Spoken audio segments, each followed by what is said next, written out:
కృష్ణుడు మరియు వెన్నకుండ.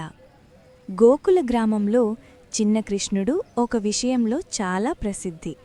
అతనికి వెన్నంటే చాలా ఇష్టం. ప్రతి ఉదయం గ్రామంలోని అమ్మలు వెన్నకుండలను పైకి వేలాడదీసేవారు, కృష్ణుడు చేరుకోలేనట్లు. కాని కృష్ణుడు చాలా తెలివైనవాడు.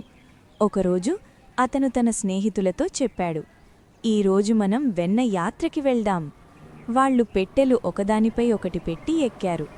చివరకు కృష్ణుడు కుండ దగ్గరకు చేరుకున్నాడు. మెల్లగా మూత తీసి చూశాడు. లోపల తెల్లగా మెత్తగా ఉన్న వెన్న మెరిసింది. అతని కళ్లలో ఆనందం మెరుపులా మెరిసింది.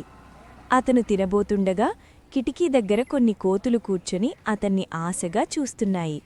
వాటి ముఖాలు ఆకలితో ఉన్నాయి. కృష్ణుడు చిరునవ్వు నవ్వాడు.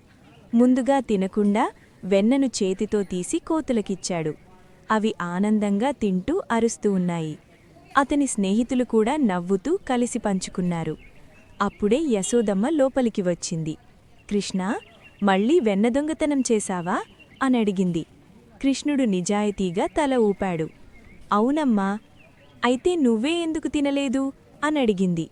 కృష్ణుడు కోతుల వైపు చూపించి అన్నాడు, అమ్మా, అందరూ కలిసి తింటే వెన్న ఇంకా తీయగా ఉంటుంది.